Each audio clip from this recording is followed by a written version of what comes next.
नमस्कार, स्वागत है आपका जी बिजनेस में। मैं हूं दीपक डोभाल और हम इस वक्त अपनी खास कवरेज के लिए पहुंच चुके हैं जनता की अदालत में। जन सुनवाई कर रहे हैं। बजट आ चुका है, सबके सामने है।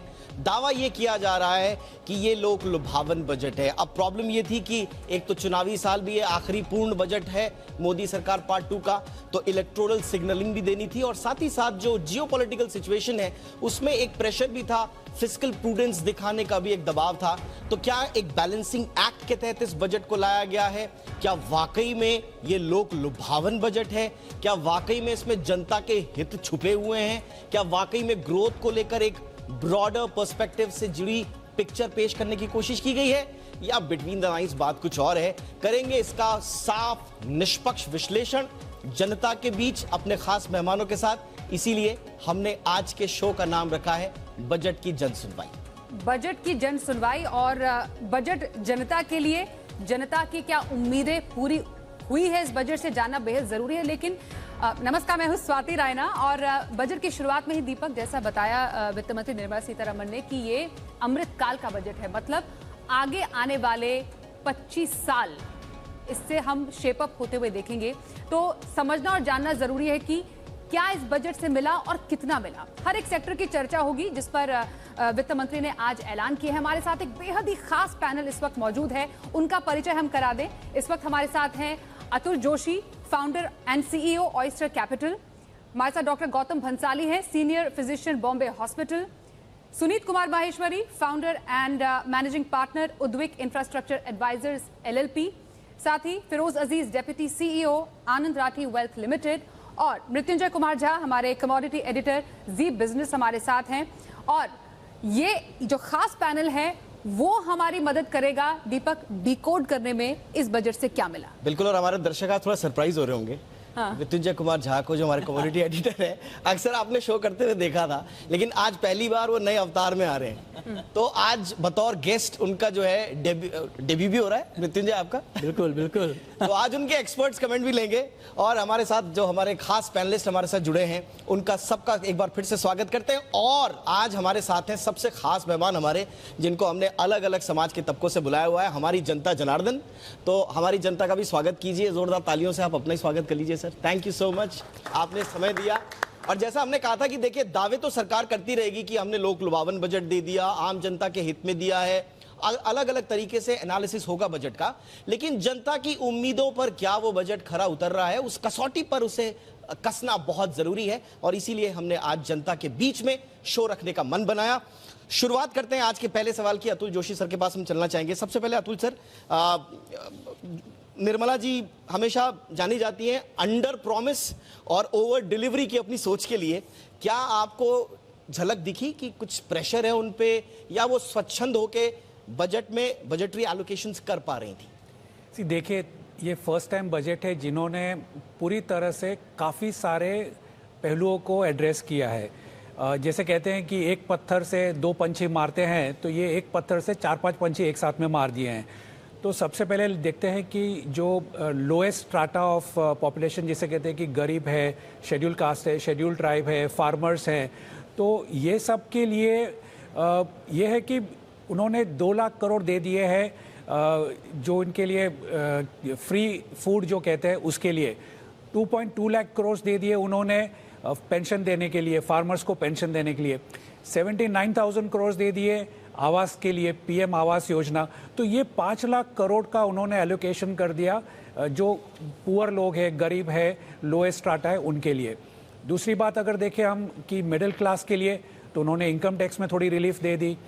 तीसरी बात अगर हम देखें कि कॉर्पोरेट्स के लिए, तो आज की तारीख में जो जियोपॉलिटिकल प्रेशर की आपने बात की, तो उसके सामने उन्होंने 10 लाख करोड़ का जो इंफ्रास्ट्रक्चर का बजट बनाया है, वो मेरे ख्याल से काफ़ी पॉजिटिव है। कर पाएंगे नहीं कर पाएंगे ये हम बाद में शायद डिस्कस कर सकते हैं। आपने एक्सपेक्ट किया था सर 10 लाख करोड़ का? क्योंकि सिर्फ एक्सपेक्टेशंस में आ रहा था कि आप जो है बढ़ा दीजिए कैपेक्स को, सीधा दे दिया। आपको लग रहा था कि इतना दे देगी सरकार? मेरा estimation frankly speaking 9 lakh crore का था। उसका भी रीज़न यही था कि जो आज का जो बजट है 7.5 लाख करोड़ 22-23 के लिए था, 7.5 लाख करोड़। तो मुझे लगा कि इसमें थोड़ा कम कर देंगे और उसका कैरी फॉरवर्ड करके 9 लाख करोड़ कर देंगे। लेकिन 10 लाख करोड़ बहुत ही ज्यादा मेरे ख्याल से उम्मीद से ज्यादा दे दिया स्वाति। बहुत ही पॉजिटिव है और उम्मीद से भी ज्यादा है, तो वो भी उन्होंने किया। लेकिन सबसे महत्वपूर्ण बात है वो उन्होंने एक नींव रखी है, जो अमृतकाल की बात करते हैं कि सारी पॉपुलेशन को, खास करके रूरल पॉपुलेशन को डिजिटल इंफ्रास्ट्रक्चर से एक साथ सीने का जो काम किया है उन्होंने, बिल्कुल सर, बहुत ही महत्वपूर्ण अतुल काम सर है। आपने बिल्कुल सही बोला। ये जो एक वीविंग का काम किया गया है वित्त मंत्री द्वारा, ये आगे आने वाले कई सालों की तस्वीर पेश करती है। इसलिए हम इसको, अगर हम शॉर्ट साइटेड होते हुए ना देखें, एक दीर्घकालीन इम्पैक्ट वाला बजट समझना जरूरी है। लेकिन सबकी निगाहें इस बार थी, और क्योंकि हम जन सुनवाई कर रहे हैं तो जनता के मन की बात जरा समझने की कोशिश करते हैं हमारे एक्सपर्ट से कि आखिरकार इस बार उनको कितना टैक्स रिलीफ मिला। फिरोज, कैसे तमाम लोग कह रहे थे कि कुछ तो रियायत दो सरकार, और जैसे ही वित्त मंत्री जी ने बोला कि जो टैक्स छूट की सीमा है 5 लाख से बढ़ाकर 7 लाख कर दी गई, तो सबके चेहरों पर एक बड़ी मुस्कान आ गई। लेकिन उसके बाद थोड़े एक पॉज के बाद उन्होंने बोला नई टैक्स रिजीम के लिए। तो आपको लगता है वाकई बहुत बड़ा रिलीफ है, नई टैक्स सिस्टम में लोग जाएंगे इस ऐलान के बाद? नहीं, आई थिंक बिल्कुल बहुत बड़ा रिलीफ है, क्योंकि नई टैक्स रिजीम एक कंसिस्टेंट प्रिंसिपल के हिसाब से चली है। अगर वो वापस सेक्शंस में बदलाव करती तो मैं ना खुश होता, क्योंकि अगर आपने नई रिजीम ही लाई है, एक ट्रांजिशन पीरियड में है, तो आप बैक ट्रैक करके उसमें एटीसी में लिमिट्स चेंज करेंगी। आज की डेट में अगर पूरी सेक्शनों को पढ़ना है तो पीएचडी करनी पड़ती है, इतनी कॉम्प्लेक्स है वो जो डिडक्शंस हैं।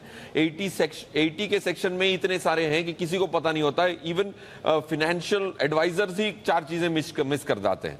तो उसको सिंप्लीफाई करने का जो कंसिस्टेंसी रखा है। पॉइंट 2 कि आपकी जो 9 लाख रुपए की भी अगर पगार हो तो आपको सिर्फ 45,000 टैक्स देने हैं, मतलब 5% हो गया।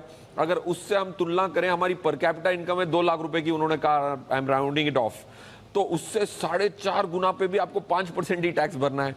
अब पुराने रिजीम में और नए रिजीम में सिर्फ आपको 7,500 रुपए ज्यादा देने पड़ रहे हैं, बट ये जो 2 लाख रुपए आपके फंस जाते थे 3, 4, 5% की रिटर्न में, अब उसको आप 15% पे ग्रो कर सकते हैं। पॉइंट 4 ये है कि सेबी ने 2013 में बहुत अच्छा इन्वेस्टर एजुकेशन प्रोग्राम चालू किया था। उसमें इस साल का ही बजट म्यूचुअल फंड के माध्यम से 800 करोड़ रुपए का है।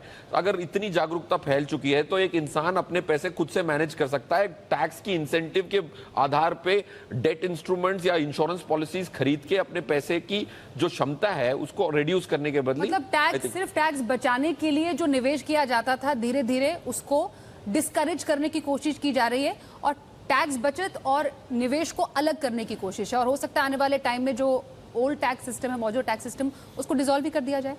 यस, डिसॉल्व कर दिया जाए। मेरे हिसाब से डिसॉल्व नहीं किया जाएगा, क्योंकि काफी लोगों ने 10-15 साल की इंश्योरेंस पॉलिसी इस उम्मीद पे खरीदी होगी। एक मिनट, क्या फिरोज, जो जैसा स्वाति कह रही है, क्या सरकार ये चाहती है कि आप बचत मत करो, अब टैक्स देते रहो? नहीं, मेरे हिसाब से नहीं। बचत, देखो, इंडिया की जो कल्चरल फैब्रिक है वो बचत की तरफ ही है।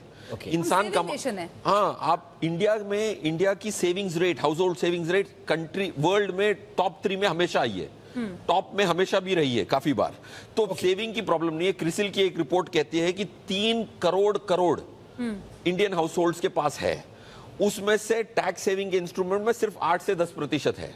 म्यूचुअल फंड में 40 लाख करोड़ है, राइट, 40 लाख करोड़ है। वैसे ही एफडीओ में 1.7 करोड़ है, right. So point I am trying to make is, India saving से कभी कतराता नहीं है। हम बचपन से ये सुनते आए हैं कि जितनी चादर है उतनी फैलाओ, तो ऐसा नहीं है कि we are spend. But tax के दायरे में आप आइए, ये सरकार चाहती है, और इसीलिए नए इनोवेशंस के साथ नई टैक्स रिजीम को और आकर्षक बनाने की कोशिश की जा रही है। लेकिन आज का जो आत्मा जिसे कहेंगे माहेश्वरी सर, कैपेक्स, हर जगह यही बात हो रही है, और ये कहा जा रहा है कि ये ग्रोथ का रोड मैप है, एक खाका हमने खींच दिया है, जैसे हम बात भी कर रहे हैं कि उम्मीदों से ज्यादा दे दिया कैपेक्स को लेकर। माहेश्वरी सर, ये जो 33% भारी भरकम इजाफा किया गया है कैपेक्स में, ये क्या तस्वीर बदलने वाला है हिंदुस्तान की? नहीं, देखिए, पहले पिछले साल उन्होंने कुछ 7-7.5 लाख करोड़ का किया था, और अगर आप बजटरी एस्टिमेट्स देखें तो ऐसा लगता है कि करीब 7 लाख तक हो जाएगा मार्च एंड तक। तो पहले जो बजट्स हुआ करते थे उसमें अगर उन्होंने बजट किया है 10 तो शायद एक्सपेंडिचर उनका 7-8 होता था। There was always a lag. अब इस बार जब उन्होंने 10 किया है, पहली बात तो उन्होंने डिमॉन्स्ट्रेट किया है कि जो हम बजट करते हैं उसको हम ठीक तरह से स्पेंड कर लेते हैं साल के आखिर में. So that's a very big improvement.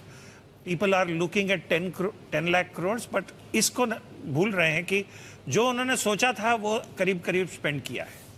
अब आया 10 लाख का, तो मेरा, क्योंकि लास्ट ईयर उन्होंने अच्छा स्पेंड किया है, मेरा ऐसा मत है कि वो 10 लाख भी काफ़ी हद तक वो स्पेंड कर पाएंगे. अब दो चीज़ हो रही हैं. इंफ्रास्ट्रक्चर स्पेंड से you will create jobs, construction contracts वगैरह होंगे, so you are giving out money. And on the other hand आप टैक्स थोड़ा सा रिड्यूस कर रहे हैं, तो लोगों को खर्च करने की थोड़ी सी लोअर मिडिल क्लास या मिडिल क्लास में आप कुछ रियायत दे रहे हैं. तो आई थिंक ये दोनों चीज़ मिला के एक पुश करने की है. और बाकी बहुत सारी छोटी छोटी चीज़ें उन्होंने की हैं जो मेरे हिसाब में, जो आप बोल रहे हैं अमृतकाल का है, जैसे इन R&D के ऊपर है, और काफ़ी जगह उन्होंने जो दिया है, वो मेरे ख्याल में वो लंबी सोच की चीज़ें हैं. ये 10 लाख करोड़ आई थिंक आपको एक साल में इसका बेनिफिट आना शुरू हो जाएगा. बिल्कुल, पॉइंट नोटेड सर. अब जो हमारे देश के अन्नदाता हैं, हमेशा यही उम्मीद की जाती है, हमारा कृषि प्रधान देश है, उनके लिए क्या खास निकल कर आया है? मृत्युंजय, जितनी उम्मीदें थी कि खेती बाड़ी को जितना मिलेगा, उम्मीद से ज्यादा मिला है कि कुछ गुंजाइश थी? देखिए स्वाति, उम्मीद का तो कोई अंत नहीं है. उम्मीद तो हर बार हर बजट में बहुत ज़्यादा होती है, लेकिन फिर भी जो कुछ मिला है इस बार बजट में एग्रीकल्चर को लेकर, वो बहुत अहमियत रखता है, बहुत महत्वपूर्ण है. इसे आप ऐसे समझिए, मतलब वैसे तो कई सारे बड़े ऐलान हैं, लेकिन 4 ऐलान ऐसे हैं, अगर वो ठीक से ग्राउंड पर इम्प्लीमेंट हो जाते हैं तो वाकई ये किसानों के लिए, खेती किसानी के लिए बड़ा गेम चेंजर साबित होगा. सबसे पहला आप देखिए, किसान का कर्ज, जो किसान कर्ज लेते हैं, उसकी रकम बढ़ाई गई है. 11% का इजाफा किया गया है 2022-23 के मुकाबले 23-24 में. मतलब ये कि 20 लाख करोड़ का कर्ज किसानों को मिलेगा. 2022-23 में 18 लाख करोड़ था, और उससे पहले 21-22 में 16.5 लाख करोड़ था. मतलब हर साल ये बढ़ रहा है. तो ये एक पॉजिटिव अप्रोच है सरकार का, ताकि किसान खेती को लेकर बहुत ज़्यादा डिस्करेज ना हो, खेती पर उनका रुझान बना रहे. दूसरा महत्वपूर्ण जो बात आई है इस बजट में, वो ये कि एग्री स्टार्टअप को बढ़ावा दिया जाएगा. ये बहुत बड़ा मसला एग्रीकल्चर के लिए पिछले कई सालों से रहा है कि वैल्यू एडिशन एग्रीकल्चर में कैसे हो, क्योंकि किसान उत्पादन तो कर देते हैं, लेकिन क्या किसानों को जो उनके उत्पाद का भाव मिल रहा है, क्या वो वाजिब भाव है, क्या किसानों को उससे बेहतर भाव मिल सकता है, क्या उसमें तकनीक का इस्तेमाल कैसे किया जाए, इसके ऊपर इस बजट में फोकस किया गया है. और एग्री स्टार्टअप को बढ़ावा देने के लिए फंड का ऐलान यहाँ पर किया गया है. तीसरा जो बड़ा ऐलान है वो ये, तीसरा ऐलान बहुत महत्वपूर्ण इसलिए है क्योंकि देखिए, मिलेट्स, मोटे अनाज के ऊपर सरकार ने फोकस किया है.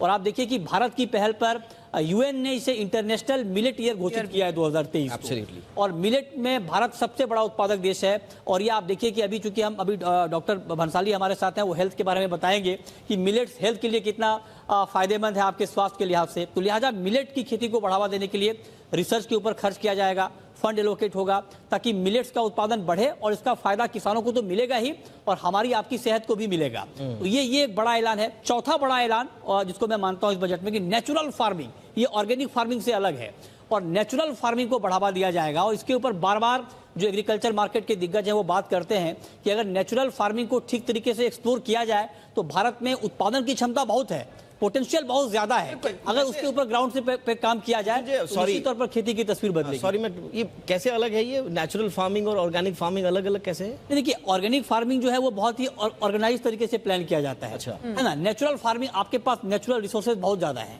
जिसमें आपको कुछ मेहनत नहीं करनी है. रॉ रिसोर्सेज से आप खेती को बढ़ा सकते हैं, और उसके ऊपर सरकार का फोकस है. और जाहिर तौर पर ये सेहत के लिहाज से भी और उत्पादन के लिहाज से भी गेम चेंजर साबित. चलिए, तो सेहत की बात आपने करी दी, और मिलेट्स का एक और आज मुझे अच्छा लगा देखने में. हम लोग ना मिलेट एयर की बात करते थे, मिलेट की बात हम कहते थे, मिलेट्स को हिंदी में क्या कहते हैं? हाँ, से भी पूछा, कई बार पूछा हमने, तो सबने कहा मोटा अनाज. हमने कहा मोटा अनाज ये कैसा नाम है, मोटा अनाज? अच्छा सब. तो आज निर्मला सीतारमण ने एक जो है ये प्रॉब्लम सॉल्व कर दी. उन्होंने नाम दिया है श्री अन्न. तो मिलेट का जो अगर आप हिंदी रूपांतरण अगर नाम करेंगे तो श्री अन्न, बड़ा अच्छा नाम है. श्री को भगवान से भी जोड़कर देखा जाता है. और ये छोटी बात इसलिए नहीं है कि आप सोचिए कि मोटे अनाज को आमतौर पर पहले गरीबों का भोजन, एब्सोल्युटली, और इसे अंतर्राष्ट्रीय स्तर पर पहचान दिलाना, उसे अंतर्राष्ट्रीय मिलेट ईयर घोषित करवाना, ये बहुत बड़ी बात है. बहुत बड़ी बात है. और अभी देखिए, दिलचस्प ये है कि मिलेट्स के दाम हैं, जैसे अगर आप मान लीजिए बाजरे की रोटी खाएंगे या बाजरे का आटा खरीदने जाएंगे तो वो आपको नॉर्मल गेहूं के आटे से महंगा मिलेगा। बिल्कुल। तो वो गरीबों का भोजन नहीं रहा है। Absolutely absolutely. अच्छा, सेहत की बात आ रही थी, हमारे साथ डॉक्टर भंसाली हैं, और डॉक्टर भंसाली को आपने देखा होगा पूरे कोविड काल में जनता को जागरूक करने के लिए हमारी इस मुहिम का पूरा साथ दिया उन्होंने। खुद भी दिन रात अपने टीम के साथ जो है आप लोगों ने बहुत अच्छा काम किया। डॉक्टर भंसाली, क्या आप खुश हैं? आपसे हमारी बहुत बात होती थी कि सरकार को ये करना चाहिए, कोविड से ऐसी सीख मिली है, बजट में ये तो आना ही चाहिए। बजट देख के संतुष्टि हुई सर, या कुछ रह गया अभी? डेफिनेटली दीपक जी, बजट की सबसे जो मुख्य बात थी और जो कोविड काल में जो हमने जो तकलीफ फेस की थी वो थी नर्सिंग स्टाफ की। नर्सिंग स्टाफ की ज़बरदस्त शॉर्टेज हमारी कंट्री के अंदर है। हर हॉस्पिटल की जो बैकबोन है वो होती है नर्सिंग स्टाफ और रेजिडेंट डॉक्टर, ये हर हॉस्पिटल की बैकबोन होती है। एक नर्स ही वो होती है जो हर वक्त पेशेंट के पास में रहती है। डॉक्टर आते हैं, 15 मिनट 10 मिनट रुकते करते निकल जाते हैं, पेशेंट को देखती है, नर्स देखती है। पेशेंट के रिलेटिव की डांट भी खाती है तो नर्स खाती है। पेशेंट को खाना खिलाना, साफ सफाई करना, मेडिसिन देना टाइम पे वो नर्स करती है। रेजिडेंट डॉक्टर आता है उसकी भी डांट खाती है, सीनियर डॉक्टर आता है उनकी भी डांट खाती है, और उसके बावजूद भी पेशेंट की बहुत अच्छी केयर करती है वो नर्सिंग स्टाफ होता है। नर्सेज की जो बहुत बड़ी शॉर्टेज थी, जिसकी हम लोग काफ़ी टाइम से डिमांड कर रहे थे, उसके लिए पहली बार हिंदुस्तान में इस बजट में ये प्रोविज़न किया गया है कि 157 नए नर्सिंग कॉलेजेस हमारी कंट्री में खोले जाएंगे, जो बहुत बड़ा आने वाले टाइम के लिए एक वरदान साबित होगा हमारी कंट्री के अंदर। क्योंकि नर्सेज बार बार हमारी कंट्री को छोड़ के वेस्टर्न वर्ल्ड में चली जाती है, यूरोपियन कंट्री में चली जाती है, लंदन चली जाती है, अरब कंट्री में चली जाती है, क्योंकि एक तो उनको पैसा ज़्यादा मिलता है, दूसरा हमारे यहाँ पे शॉर्टेज बहुत है, इतने ज़्यादा नर्सिंग कॉलेजेस हमारे यहाँ पे नहीं है।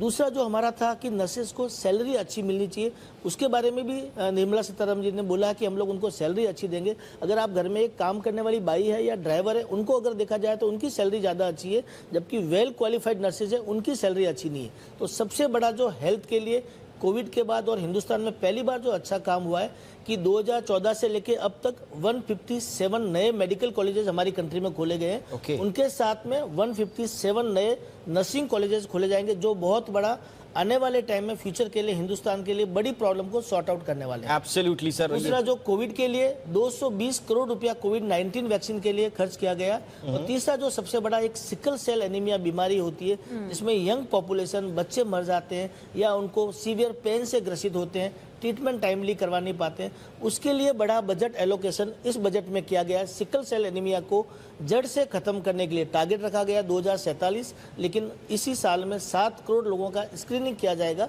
सिकल सेल एनीमिया के लिए। इसके अलावा फार्मास्यूटिकल कंपनियों को प्रमोट करने के लिए, उनको मोटिवेट करने के लिए, रिसर्च करने के लिए बहुत सारा बड़ा बजट का एलोकेशन किया गया है। प्राइवेट पार्टनर को इनवाइट किया गया है, प्लस मल्टी डिसिप्लिनरी कोर्सेज चालू कर रहे हैं कि अभी नई नई टेक्नोलॉजी मेडिकल फील्ड में आ रही है, लेकिन हमारे पास में उस लेवल के टेक्नीशियंस नहीं है जो उन मशीन को हैंडल कर सके। उसके लिए भी बहुत बड़ा रिसर्च ओरिएंटेड प्रोग्राम चालू किया गया। हेल्थ को सुधारने के कई प्रयास किए गए हैं, आप इसको मानते हैं? अब क्योंकि ये जन सुनवाई है दीपक, तो जनता के बीच जाना बेहद जरूरी है, और उनसे समझना और जानना जरूरी है कि क्या उनके दिल में वाकई उतरा। इसलिए चलिए जन सुनवाई शुरू करते हैं, और आप जानना चाहते हैं हमारे एक्सपर्ट से सवाल तो जी। मेरा नाम आकांक्षा है, और देखिए वित्त मंत्री जी ने बजट में युवाओं के लिए रोजगार और राहत का मास्टर स्ट्रोक चला है। 47 लाख युवाओं को 3 लाख तक भत्ता देने और अंतर्राष्ट्रीय स्तर पर नौकरियों के लिए तैयार करने के लिए 30 स्किल सेंटर खोलने की घोषणा की है, जिसका सीधा मतलब ये होता है कि सरकार मार्केट की ज़रूरत के हिसाब से युवाओं को डेवलप कर रही है। तो मेरा सवाल ये होगा कि क्या यह भविष्य के लिए पर्याप्त है या इसके अलावा भी कुछ करने की ज़रूरत है? ये बहुत इंपॉर्टेंट सवाल है सर। अब पहले हमारा स्किल इंडिया पर फोकस होता था, जोशी सर के पास में आना चाहूँगा। अब ये जो स्किल का एक बहुत बड़ा क्रंच है, जो एक बहुत बड़ा गैप है, हम बोलते हैं कि इंडस्ट्री में रोजगार नहीं है। हमारी इंडस्ट्री से रोज बात हो रही है, इंडस्ट्री में बहुत जॉब्स हैं, बहुत रोजगार हैं। प्रॉब्लम क्या है कि उनको रिक्वायर्ड स्किल्स नहीं मिल रही। अभी बंसाली सर ने हेल्थ केयर में स्किल का एक बहुत बड़ा इशू निकाला। क्या आपको लगता है कि न्यू एज जिसमें ये कहा जा रहा है कि 30 सेंटर्स जो हैं डिमांड बेस्ड स्किल्स, आप स्किल्स जो है अनाप शनाप तरीके से स्किल अप मत कीजिए, डिमांड बेस्ड स्किल्स आप बनाइए, तो ये इकोनॉमी को बूस्ट देगी सर? नहीं, डेफिनेटली। देखिए, ये ज़रूर जो है वो इंडस्ट्री 4.0 जिसकी बात करते हैं उसमें भी यही आता है कि इंडस्ट्री की जो रिक्वायरमेंट है उसके हिसाब से आप एजुकेशन करिकुलम डिज़ाइन करिए, आप ट्रेनिंग दीजिए, आप स्किल डेवलपमेंट कीजिए। तो इंडस्ट्री से लेके एजुकेशन ट्रेनिंग सबको एक साथ में एक सीधी लाइन में खींचना है। लेकिन जो मेरा पर्सनल मानना है वो ये है कि जो यंगस्टर्स है आज के, और हमारा जो बेसिक एजुकेशन है स्कूल लेवल पर, कॉलेज लेवल पे, उसमें नेक्स्ट लेवल का सवाल कोई पूछता ही नहीं है कि ये ऐसा क्यों। तो वो एक जो एटीट्यूड होता है। अच्छा, दूसरा जो है लेबर की रिस्पेक्ट। मान लीजिए कोई नर्स है तो हम देखते हैं ठीक नहीं है, अच्छा कोई ड्राइवर है ठीक नहीं है। हर किसी को ग्रेजुएशन आज की तारीख में मान लीजिए कि डिग्री बेची जा रही है, ठीक है, तो वो बोलता है मैं ग्रेजुएट हूँ, मैं फार्मर क्यों बनूं, मैं ग्रेजुएट हूँ, मैं ड्राइवर क्यों बनूं। तो ये एक जो लेबर की डिग्निटी है वो भी यंगस्टर्स के दिमाग में बहुत ही बुरी तरह से फैली कि मैं ग्रेजुएट हूँ, मुझे बड़ा आदमी बनना है। एब्सोल्युटली, और उसके समाज में बाकायदा भरा जा रहा है। Yes. ये जो है ये छोटी नौकरियां हैं, इनको नहीं करना है, आपको तो बड़ा बनना है, आपको तो डॉक्टर बनना है, आपको तो इंजीनियर बनना है, आपको तो बड़ा आदमी बनना है। ऐसे में जो स्किल है, जो रियल स्किल है, जो ग्राउंड लेवल का स्किल, उसे छूट पा रहे हैं। और दूसरा एक बहुत बड़ा इशू है जिसपे जी बिजनेस लगातार आवाज भी उठाता रहा है, हमारे जितने भी एजुकेशनल इंस्टीट्यूशंस हैं उनकी एम्प्लॉयबिलिटी क्या है। आप बच्चों को एमबीए करवा रहे हो, आप बच्चों को बीटेक करवा रहे हो, आप बच्चों को तरह तरह के प्रोफेशनल कोर्सेज करवा रहे हो, वो एम्प्लॉयबल है या नहीं है। 2019 की रिपोर्ट है सर, एम्प्लॉयबिलिटी जो एमबीएस की है वो 70 से 75% बच्चे एम्प्लॉयबल ही नहीं है। आपके जो एमबीए कर रहे हैं, जो इंजीनियरिंग कर रहे हैं, वो 50 से 52% बच्चे एम्प्लॉयबल ही नहीं है। यानी कि आपके हाथ में डिग्री है लेकिन यू आर नॉट एम्प्लॉयबल। अब देखिए, फ्रैंकली स्पीकिंग, जो मैंने देखा है ऑन द ग्राउंड, अगर हम बात करें तो जो एमबीए कमाता है उससे अच्छा तो प्लम्बर कमा लेता है आज की तारीख में। अगर वो काम करे तो प्लम्बर ज्यादा कमाएगा, एमबीए नहीं कमाएगा। सर, ब्रिटेन की पूरी इकोनॉमी बैठ गई जब वहां पर ड्राइवर्स नहीं मिले थे। बात है, ड्राइवर्स नहीं मिले, पूरी इकोनॉमी बैठ गई। सोचिए, सब हर किसी ने सोचा कि पेट्रोल का खात्मा हो गया, पेट्रोल के ट्रांसपोर्टेशन के लिए वहां पर ड्राइवर्स नहीं थे। तो ये इतना बड़ा इशू है। बहरहाल एक्चुअली स्किल बेस्ड जॉब और डिग्री का सही इस्तेमाल, इसलिए ये सरकार का एकदम सही मुझे लगता है फोकस्ड एरिया होना भी चाहिए था। जन सुनवाई के लिए अगला सवाल। वंदे मातरम। मैं हूं Dilip Maheshwari, confederation of all India traders Mumbai अध्यक्ष के रूप में मैं दायित्व का निर्वाह कर रहा हूं। सर्वप्रथम तो मैं देश के सबसे विश्वसनीय बिजनेस चैनल है जो जी बिजनेस, उसका आभारी हूं कि कैट को आज यहाँ पे आमंत्रित किया और हमें हमारा विचार रखने के लिए प्रोत्साहित किया। वैसे तो ये आज का बजट देश की विकास और अर्थव्यवस्था को पंख लगाने वाला बजट है। विश्व की तीसरी अर्थव्यवस्था बनने के ऊपर एक कदम बढ़ाया है। और जैसे एक स्त्री का रूप होता है कि पूरे परिवार को कुछ न कुछ देना, उस तरह निर्मला जी ने सभी को कुछ न कुछ बांटा है, कुछ न कुछ अपने पल्लू से कुछ न कुछ अपने दिया है। तो निर्मला जी का भी हम कैट मुंबई की तरफ से आभार मानते हैं। मेरा एक छोटा सा सवाल था उसमें कि एमएसएमई को 9,000 करोड़ रुपए आवंटित किए हैं। हम बेसिकली कैट काम करता है छोटे और मध्यम व्यापारी वर्ग के लिए। ये 9,000 करोड़ रुपए जो आवंटित हुए हैं वो किस तरह से व्यापारियों के पास पहुंचेंगे और उसकी मतलब क्या व्यवस्था रहेगी उन पैसों की व्यापारियों तक पहुंचाने की, उसके ऊपर कुछ अगर स्पष्टीकरण मिल जाए तो। एब्सोल्युटली। माहेश्वरी जी का सवाल, माहेश्वरी जी से। खाली इतना आपको बोलूँगा कि ये मैकेनिज्म तो क्योंकि आज हम सुबह ही बजट आया है तो हमको शाम तक आपको ये फाइन प्रिंट देखना पड़ेगा। बट सिडबी है, हर बैंकों के पास एक टाइप ऑफ टारगेट है कि इतना उनको स्मॉल स्केल एमएसएमई को करना है। तो ये सब अपने पोर्टफोलियोज के लिए वो जो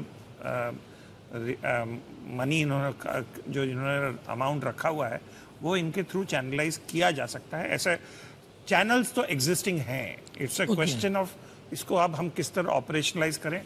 और एपेक्स लेवल में सिडबी है तो मेरे ख्याल में वो हो जाएगा। इसमें ये एमएसएमई उनके लिए सबसे अहम बात है अगर उनको जल्दी रिजल्ट्स दिखाने। एब्सोल्युटली। और लार्जेस्ट जो हमारा जॉब गिविंग सेक्टर है उनमें से एमएससी एक बहुत बहुत इंपॉर्टेंट उसका पिलर है।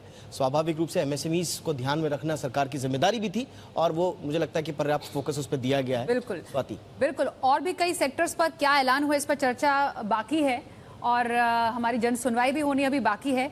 पर हम क्योंकि बिजनेस पर सुबह से खास कवरेज कर रहे हैं, बजट बोनांजा भी हमारा आप सबके लिए तैयार है और हर घंटे हम आपसे सवाल पूछते हैं। हमने सवाल जो पूछा था उसके विजेता का ऐलान हम कर देते हैं। हमने इस बार बजट बोनांजा में आपसे सवाल पूछा था कि 13वां सवाल है ये। 13वां सवाल, बिल्कुल। किसने सबसे छोटा बजट भाषण दिया था मनमोहन सिंह थे, प्रणब मुखर्जी थे, हीरू भाई मुलजी भाई पटेल थे, यहाँ पे मोरारजी देसाई। तो सही आंसर नंबर सी देकर हमारे जो तमाम विजेता हैं उनके नाम आप देख पा रहे हैं। आप सबको बहुत बहुत शुभकामनाएं।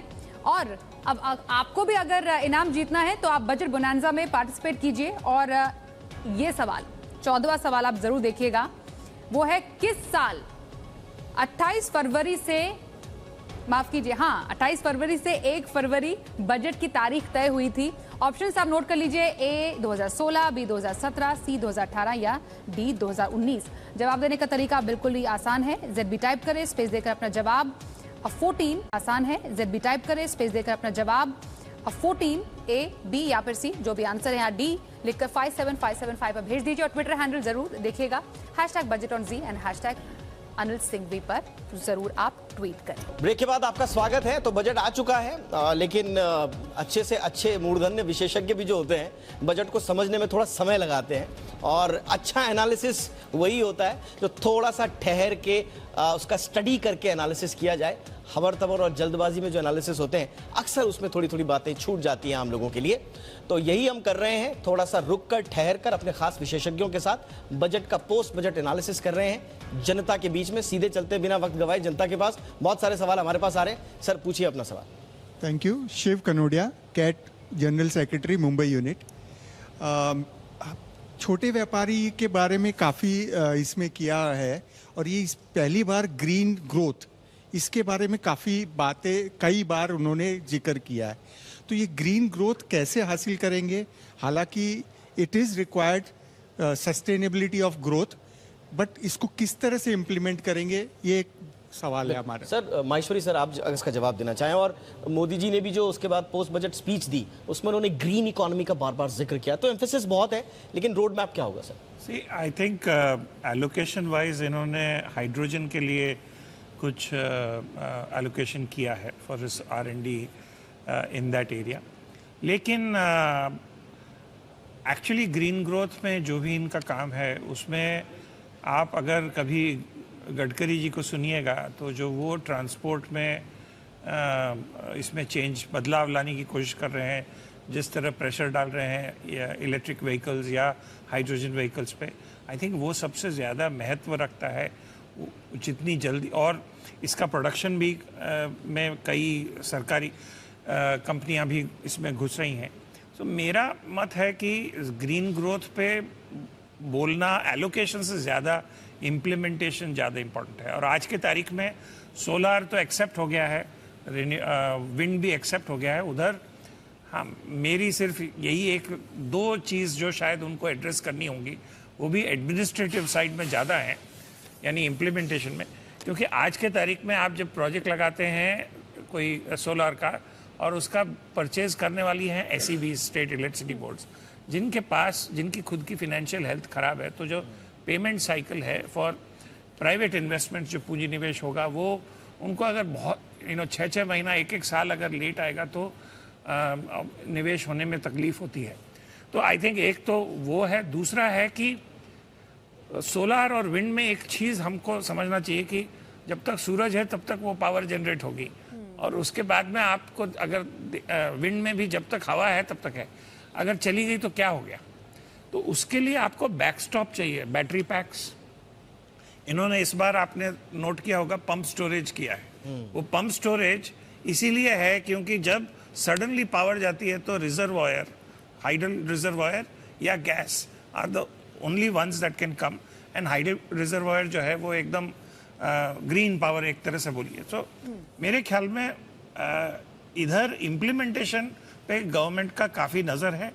थोड़े से एक आध पहलू हैं जो वो एडमिनिस्ट्रेटिव ऐलान हो गए सर, इम्प्लीमेंटेशन सबसे ज्यादा इंपॉर्टेंट है, जिसमें कुछ टीदिंग प्रॉब्लम आ सकते हैं जो कि हर एक अनाउंसमेंट के बाद आते हैं।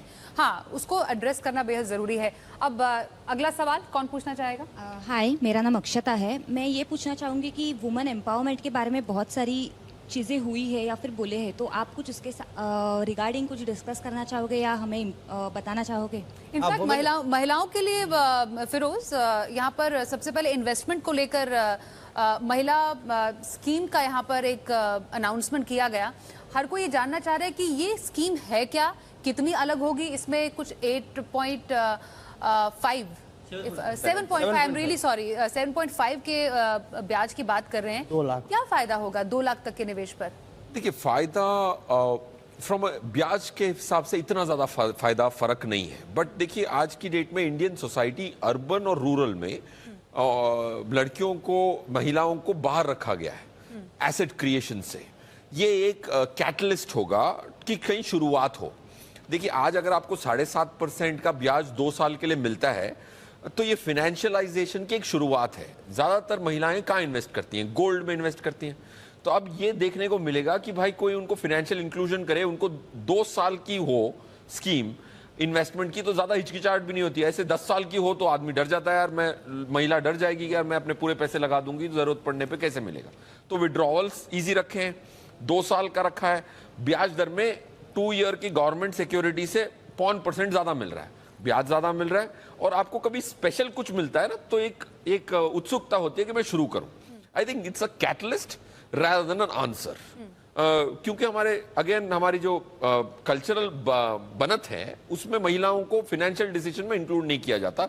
और जब डिमोनेटाइजेशन हुआ था ये अर्थ शैटरिंग डेटा निकला कि लोगों के अलमेरा से, महिलाओं के अलमेरा से कैश भी निकला इतना सारा। So I think that's a very very good progress and a catalyst more so than an answer. Absolutely.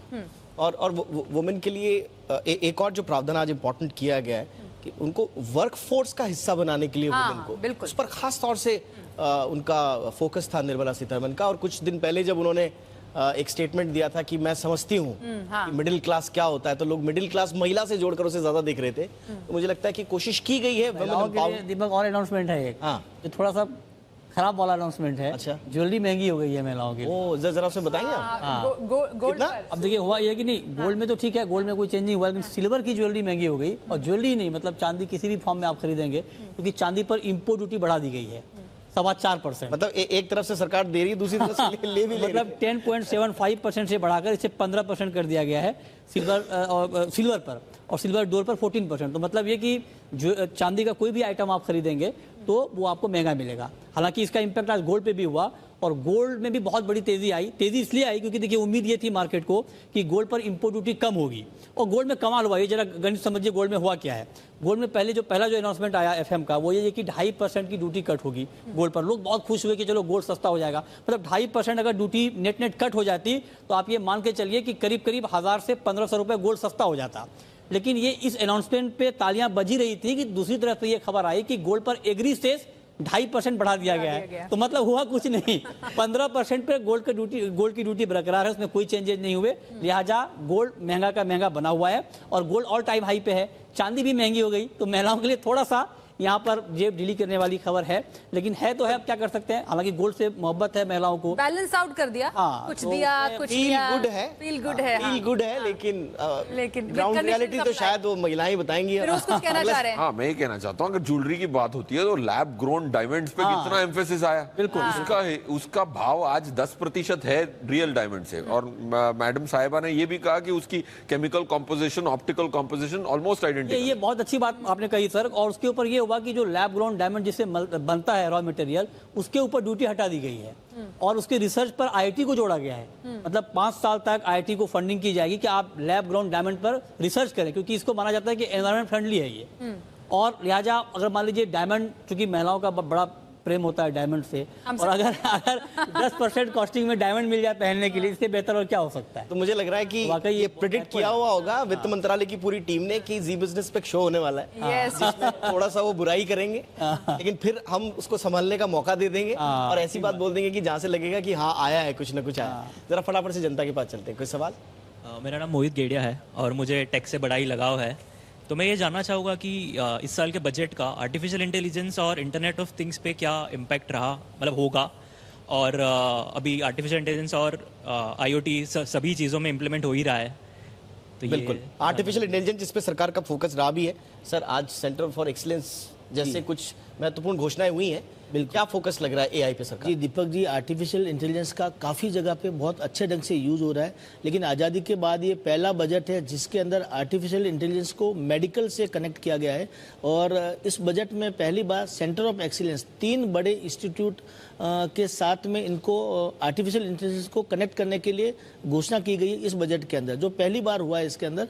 और दूसरा जो मेडटेक टाइप के जो मेडटेक स्टार्टअप वगैरह है, वो उसके इंक्यूबेशन सेंटर ऑलरेडी उनको बड़े वे में प्रमोट किया जा रहा है। एम्स जैसे सेंटर है, बॉम्बे हॉस्पिटल जैसे सेंटर है, वहाँ पे मेडटेक स्टार्टअप के इंक्यूबेशन सेंटर को भी प्रमोट करने के लिए बड़े रूप में इसमें घोषणा हुई है। So artificial intelligence with digital health care, जो प्राइमरी हेल्थ केयर सेंटर पे पेशेंट्स रहते हैं उनको डिजिटल हेल्थ केयर और आर्टिफिशियल इंटेलिजेंस के माध्यम से कनेक्ट करने के लिए जो ये 3 बड़े सेंटर ऑफ एक्सीलेंस की जो बजट में घोषणा हुई है, वो एक बहुत बड़ा मुझे लगता है बूंद साबित होगा आने वाले टाइम के लिए। बिल्कुल, और आने वाला टाइम एक्चुअली आर्टिफिशियल इंटेलिजेंस का है। अब आजकल कितना चैट जीपीटी और इतना मतलब जो भी सवाल दीजिए और उसके पास जवाब हाजिर होता है। अनिल सिंघवी सर के लिए तो एक पूरा रैप लिख दिया था। हाँ।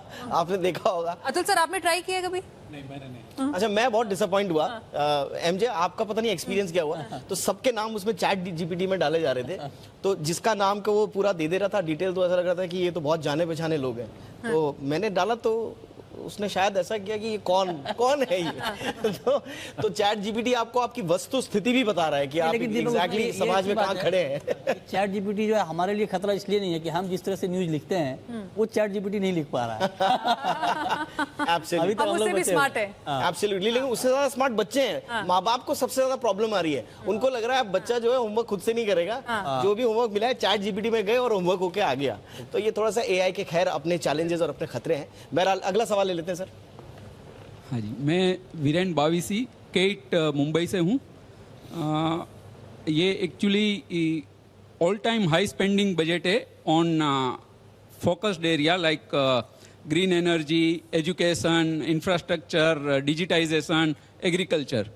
तो इसके लिए बेसिकली ऐसा कोई आप लोग मान रहे हैं कि इसको टाइम बाउंड इम्प्लीमेंटेशन या एग्जीक्यूशन का भी कोई प्रावधान किया गया है सो दैट एक साल के बाद? एब्सोल्युटली, बहुत इंपॉर्टेंट सवाल है। मुझे लगता है आज का सबसे बड़ा सवाल यही है। सरकार ने एक बिग पिक्चर देने की कोशिश की है। अप्रोच सीधा सीधा है, हम खर्च करने को तैयार हैं।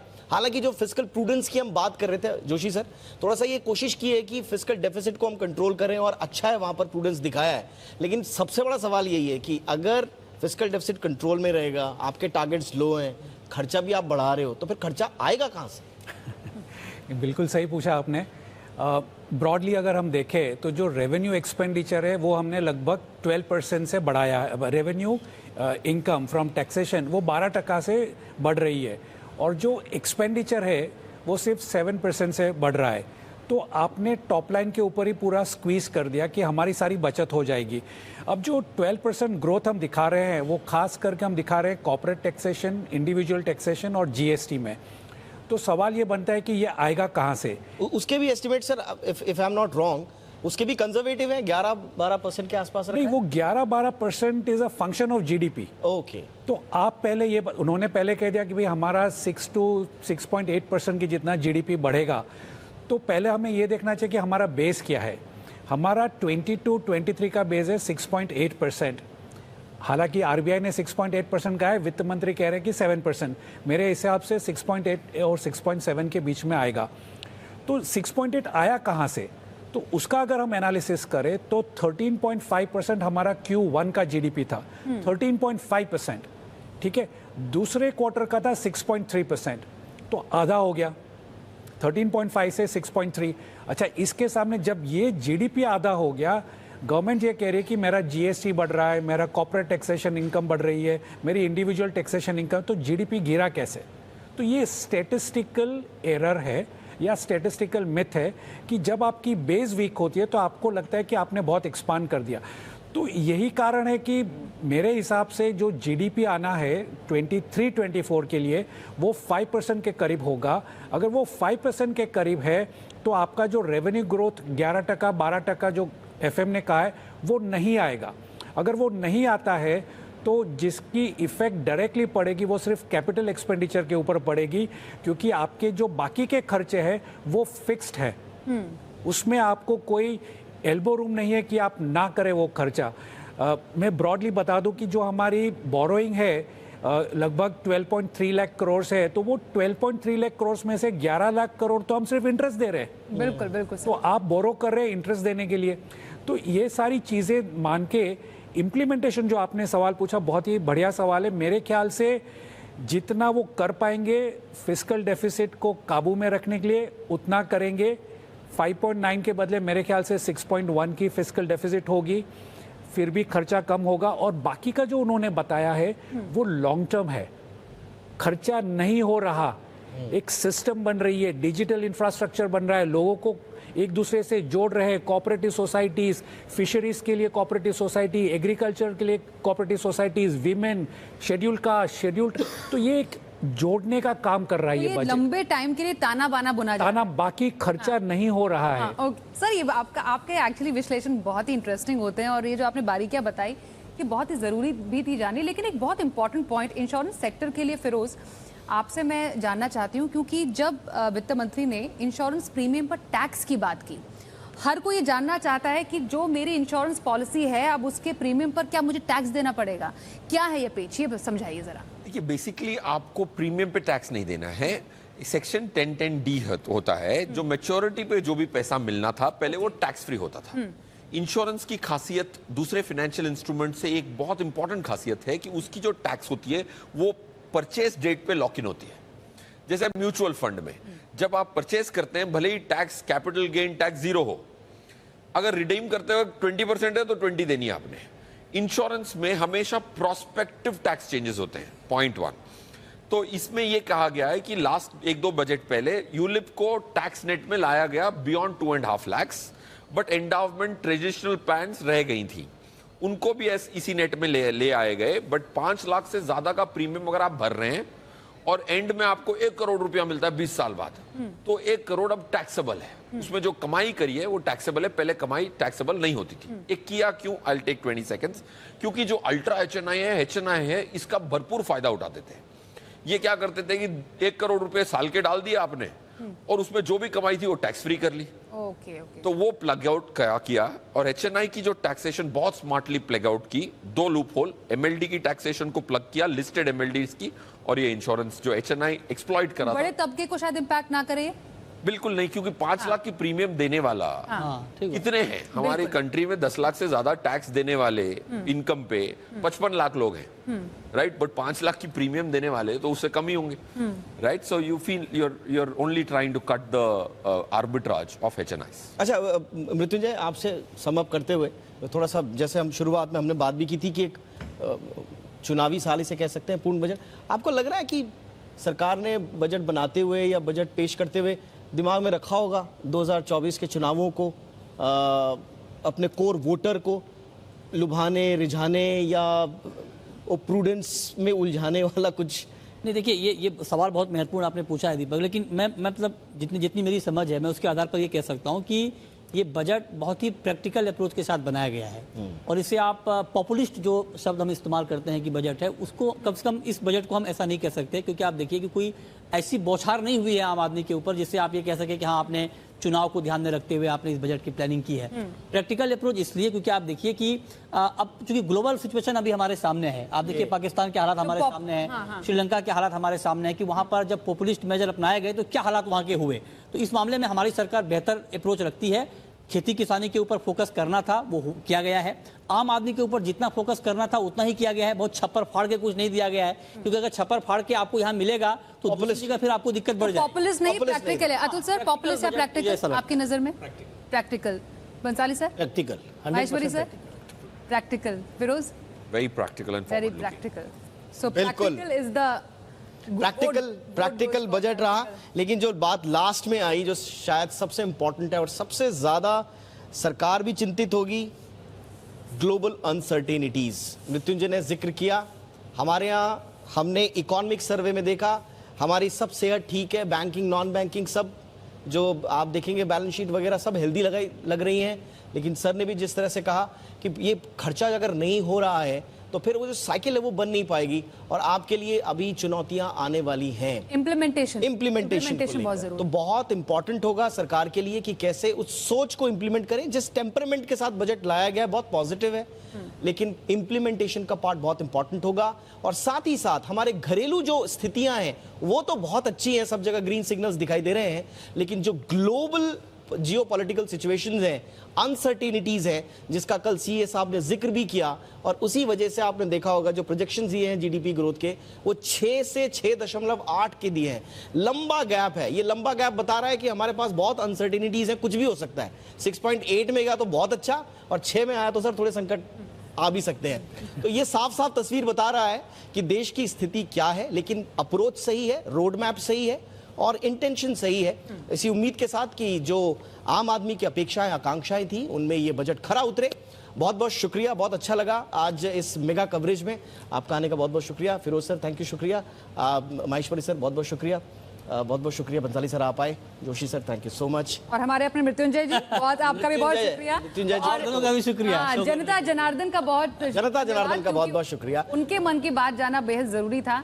तो काफी हद तक हमने बजट का विश्लेषण करने की कोशिश की और उम्मीद करते हैं सफल हुए हैं। सुबह से अब तक बजट की मेगा कवरेज हमने बिल्कुल आसान भाषा में तमाम दर्शकों को दिखाने की कोशिश की।